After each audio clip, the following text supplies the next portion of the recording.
Hi friends, welcome to our channel. இன்றைக்கி நம்ம பார்க்க போகிறது பிபிஎஃப், அதாவது பப்ளிக் ப்ராவிடென்ட் ஃபண்ட் அப்படின்னு சொல்லக்கூடிய ஒரு போஸ்ட் ஆஃபீஸ் ஸ்கீமை பற்றி தான் பார்க்க போகிறோம்.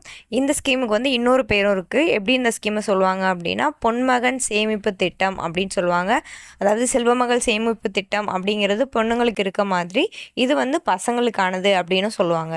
இந்த ஸ்கீமை பற்றின ஃபுல் டீட்டெயில்ஸ் தான் இந்த வீடியோ ஃபுல்லாக நம்ம பார்க்க போகிறோம். வீடியோக்குள்ளே போகிறதுக்கு முன்னாடி நம்மளோட சேனலை வந்து லைக் பண்ணுங்கள், சப்ஸ்கிரைப் பண்ணிக்கோங்க. உங்களுக்கு ஏதாவது இது மாதிரி தகவல் தேவைப்பட்டுச்சு அப்படின்னா கமெண்ட்டில் சொல்லுங்கள். நான் அதை பற்றியும் ரிசர்ச் பண்ணிட்டு உங்களுக்கு வந்து நான் எக்ஸ்பிளைன் பண்ணுறேன். இப்போ உங்கள் குழந்தையோட ஃப்யூச்சருக்கு, அதாவது அவங்களோட எஜுகேஷனுக்காக இருக்கலாம், அப்படி இல்லைனா அவங்க ஏதாவது ஃப்யூச்சரில் பிஸ்னஸ் பண்ணுறாங்க அப்படின்னா அதுக்காக கூட இருக்கலாம், அப்படி இல்லைனா உங்கள் குழந்தைங்களோட மேரேஜ்க்காக கூட நீங்கள் வந்து ஒரு இன்வெஸ்ட்மெண்ட் பண்ணணும், அதாவது லாங் டேர்ம் இன்வெஸ்ட்மெண்ட் பண்ணணும் அப்படின்னு நினச்சிங்கன்னா இந்த பிபிஎஃப் அக்கௌண்ட் வந்து ரொம்ப சூட்டபுளாக இருக்கும். இது வந்து ரொம்ப சேஃப் அண்ட் செக்யூராக இருக்கும். ஏன்னா இது சென்ட்ரல் கவர்மெண்ட்டோட ஸ்கீம் அப்படிங்கிறதுனால ஒரு 15 இயர்ஸ், ஆக்சுவலாக இதோட டென்யூர் வந்து 15 இயர்ஸ். இப்போ இந்த ஸ்கீமில் யாரெல்லாம் இன்வெஸ்ட் பண்ண முடியும் அப்படின்னு பார்த்தீங்க அப்படின்னா, ஃபஸ்ட்டு உங்களுக்கு வந்து போஸ்ட் ஆஃபீஸில் ஒரு அக்கௌண்ட் இருக்கணும். நீங்கள் வந்து இந்தியன் சிட்டிசனாக இருக்கணும். என்ஆர்ஐ வந்து ஓப்பன் பண்ண முடியாது. அதுக்கப்புறம் வந்து நீங்கள் வந்து ஒரு சிங்கிள் அடல்ட் அப்படின்னா நீங்கள் வந்து ஓப்பன் பண்ண முடியும்.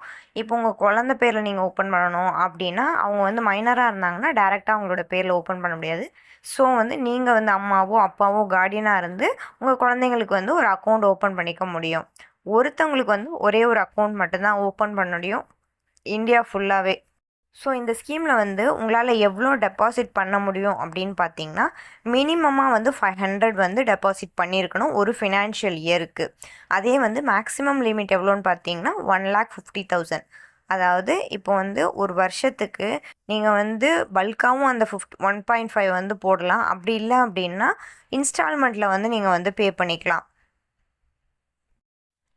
இப்போ ஒரு ஃபினான்ஷியல் இயரில் வந்து நீங்கள் வந்து ஒரு 1,50,000 ரூபா போட போகிறீங்க உங்கள் அக்கௌண்ட்டில் அப்படின்னு பார்த்தீங்கன்னா, அந்த 1,50,000 ரூபாங்கிறது உங்கள் பேரில் உள்ள அக்கௌண்ட்டும், அதுக்கப்புறம் நீங்கள் வந்து கார்டியனாக இருக்கீங்க, இப்போ உங்கள் குழந்தைக்கு வந்து கார்டியனாக இருக்கீங்க அப்படின்னா இந்த 2 அக்கௌண்ட்டுக்கும் சேர்த்துமே உங்களால் வந்து 1.5 lakhs தான் வந்து டெபாசிட் பண்ண முடியும்.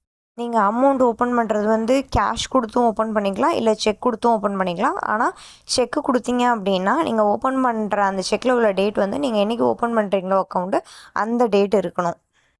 இப்போ நான் வந்து அக்கௌண்ட்டில் வந்து இவ்வளோ அமௌண்ட் போடுறேன், எனக்கு வந்து டேக்ஸ் எக்ஸம்ஷன் உண்டா அப்படின்னு கேட்டிங்கன்னா அது கிடையாது. கண்டிப்பாக உங்களுக்கு டேக்ஸ் வந்து உண்டு. இப்போ இந்த ஸ்கீம் வந்து மொத்தம் 15 இயர்ஸ் இருக்குது. இப்போ வந்து நான் ஒரு 4 இயர்ஸ் கட்டிட்டேன். என்னால் 5th இயர் வந்து சுத்தமாக கட்ட முடியல.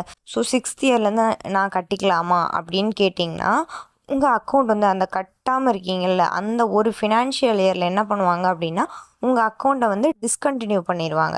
நீங்கள் திரும்ப அந்த ஸ்கீமை வந்து, அதாவது உங்களோட அக்கௌண்ட்டை வந்து திரும்ப ரினியூ பண்ணணும் அப்படின்னா 500 பே பண்ணி வந்து உங்களோட மெச்சூரிட்டி டைம் வரதுக்குள்ளே நீங்கள் எப்போ வேணாலும் ரினியூ பண்ணிக்கலாம். ஆனால் நீங்கள் வந்து அமௌண்ட் கட்டாமல் இருந்துட்டு உங்கள் அக்கௌண்ட்டை வந்து டிஸ்கண்டினியூ பண்ணிட்டாங்க அப்படின்னா உங்களோட அந்த அக்கௌண்ட்லேருந்து நீங்கள் அமௌண்ட்டை எடுக்கவோ இல்லை அது மூலமாக உங்களால் லோனோ எந்த ஒரு பெனிஃபிட்டுமே அடைய முடியாது. இந்த ஸ்கீமுக்கு வந்து இன்ட்ரெஸ்ட் வந்து யார் ஃபிக்ஸ் பண்ணுவாங்க அப்படின்னா சென்ட்ரல் கவர்மெண்ட் தான். அவங்க தான் வந்து இதுக்கான இன்ட்ரெஸ்ட்டை வந்து ஃபிக்ஸ் பண்ணுவாங்க. ஒரு குவார்ட்டருக்கும் இந்த இன்வெஸ்ட்மெண்ட், அதாவது இன்ட்ரெஸ்ட் வந்து வேரி ஆகும். இப்போ கரண்ட்டாக வந்து 7.1 இன்ட்ரெஸ்ட்டில் வந்து இதில் வந்து இப்போ கரண்ட்டாக இந்த ஸ்கீமோட இன்ட்ரெஸ்ட் வந்து 7.1% இருக்குது. ஒவ்வொரு வருஷமே உங்களுக்கு இன்ட்ரெஸ்ட் வந்து எப்போ க்ரெடிட் ஆகும் அப்படின்னா, ஃபினான்ஷியல் இயர் வந்து எப்போ முடியுதோ அப்போ தான் வந்து உங்களுக்கு வந்து அமௌண்ட் வந்து க்ரெடிட் ஆகும். இப்போ வந்து ஒரு வருஷத்துக்கான இன்ட்ரெஸ்ட் வந்து இப்போ உங்களுக்கு ஃபினான்ஷியல் இயர் முடியும் போது க்ரெடிட் ஆக போகுது அப்படின்னா அப்போது உங்களோட அக்கௌண்ட் வந்து எங்கே இருக்குது, அதாவது போஸ்ட் ஆஃபீஸில் இருந்தால் போஸ்ட் ஆஃபீஸில் க்ரெடிட் ஆகும், அப்படி இல்லை பேங்க்கில் நீங்கள் ட்ரான்ஸ்ஃபர் பண்ணிட்டீங்க அப்படின்னா உங்களுக்கு பேங்க்குக்கு க்ரெடிட் ஆகும்.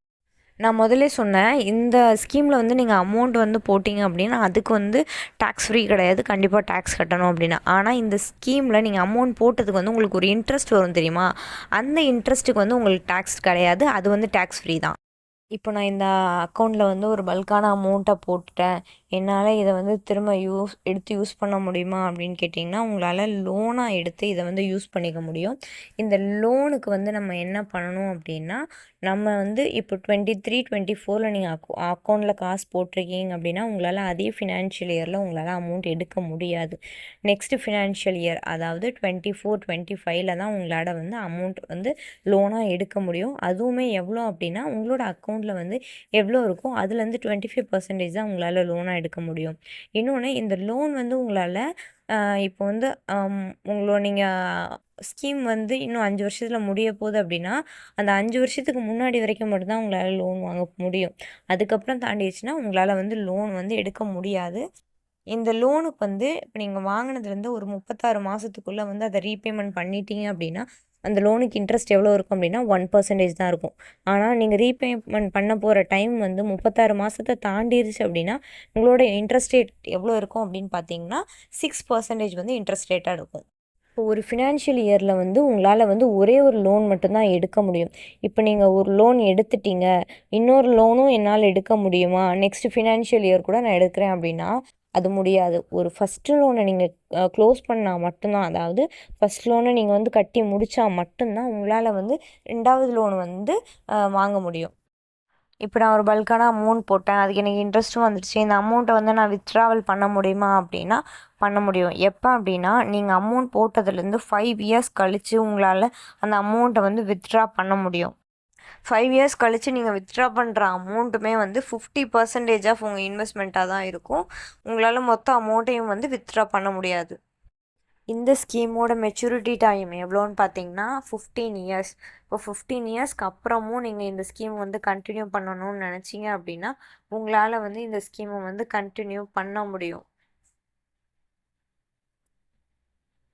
இப்போ நான் 10 வருஷம் கட்டிட்டேன், என்னோடய குழந்தைக்கு வந்து இப்போ வந்து காலேஜ் சேர்க்குறதுக்கு எனக்கு ஃபீஸ் கட்டுறதுக்கு காசு வேணும், நான் வந்து இந்த ஸ்கீமை வந்து க்ளோஸ் பண்ணிக்கலாம் இருக்கேன் அப்படின்னு நினச்சிங்கன்னா உங்களால் பண்ண முடியும். ஆனால் நீங்கள் அமௌண்ட் போட்டு 5 வருஷத்துக்கு மேலே ஆயிருக்கணும். அதே மாதிரி நீங்கள் வித்ட்ராவல் பண்ணும்போது உங்களோட இன்ட்ரெஸ்ட் எவ்வளோ வந்திருக்கோ அதுலேருந்து 1% வந்து டிடெக்ட் பண்ணிட்டு தான் உங்களுக்கு வந்து க்ரெடிட் ஆகும்.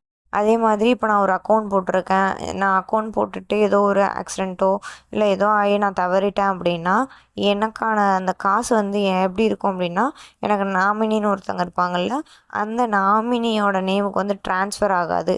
ஆனால் அதே நேரத்தில் அந்த அக்கௌண்ட் வந்து க்ளோஸ் ஆகிட்டு அந்த அமௌண்ட் வந்து அவங்களுக்கு போயிடும். இப்போ உங்களுக்கு ஏதாவது லாங் டேர்ம் விஷயம் இருக்குது, உங்களுக்கு தேவைப்படுது அப்படின்னு நினச்சிங்கன்னா கண்டிப்பாக நீங்கள் இந்த ஸ்கீமில் வந்து இன்வெஸ்ட் பண்ணலாம். இப்போ இந்த ஸ்கீமில் வந்து நீங்கள் மாதம் 1000 போடுறீங்க அப்படின்னா 15 வருஷம் கழித்து உங்களுக்கு மெச்சூரிட்டி அமௌண்ட் வந்து எவ்வளோ கிடைக்கும் அப்படின்னா 3,25,457 கிடைக்கும். இது வந்து இப்போ உள்ள இன்ட்ரெஸ்ட் ரேட் படி, அதாவது 7.1% இன்ட்ரெஸ்ட் ரேட்டுக்கு வந்து இந்த மெச்சூரிட்டி அமௌண்ட் கிடைக்கும். இதே வந்து நீங்கள் மாதம் வந்து 2000 போடுறீங்க அப்படின்னு வச்சுக்கோங்களேன், உங்களுக்கு வந்து எவ்வளோ கிடைக்கும் அப்படின்னு பார்த்தீங்கன்னா 6,50,913 வந்து உங்களுக்கு வந்து மெச்சூரிட்டி அமௌண்ட்டாக கிடைக்கும். இதே வந்து லோ இன்வெஸ்ட்மெண்ட்டான 500 ருபீஸ் வந்து நீங்கள் மாதம் போட்டிங்க அப்படின்னா உங்களுக்கு மெச்சூரிட்டியில் அமௌண்ட் வந்து எவ்வளோ கிடைக்கும்னா 15 இயர்ஸில் வந்து 13,561 தான் கிடைக்கும். ஸோ உங்களோட இன்வெஸ்ட்மெண்ட் வந்து எவ்வளோக்கு எவ்வளோ அதிகமாக இருக்குமோ அந்தளவுக்கு வந்து உங்களுக்கு மெச்சூரிட்டி வேல்யூவும் அதிகமாக இருக்கும். நீங்கள் வந்து ஃபஸ்ட் இயரே வந்து நீங்கள் அதிகமான இன்வெஸ்ட்மெண்ட் கொடுக்கணும் அப்படின்னு கிடையாது. ஸோ கொஞ்சம் கொஞ்சமாக உங்களோட இன்வெஸ்ட்மெண்ட் ரேட்டை வந்து அதிகப்படுத்துனீங்க அப்படின்னா உங்களுக்கு மெச்சூரிட்டி வேல்யூவுமே கண்டிப்பாக வந்து ரொம்ப அதிகமாக கிடைக்கும். லாங் டேர்ம் இன்வெஸ்ட்மெண்ட் பண்ண போகிறவங்களுக்கு வந்து இது வந்து ரொம்ப பெஸ்ட்டான ஒரு ஸ்கீம் அப்படின்னு தான் நான் சொல்லுவேன். உங்களுக்குமே இதில் இன்ட்ரெஸ்ட் இருந்தால் கண்டிப்பாக உடனே இந்த ஸ்கீமில் வந்து இன்வெஸ்ட் பண்ணுங்கள்.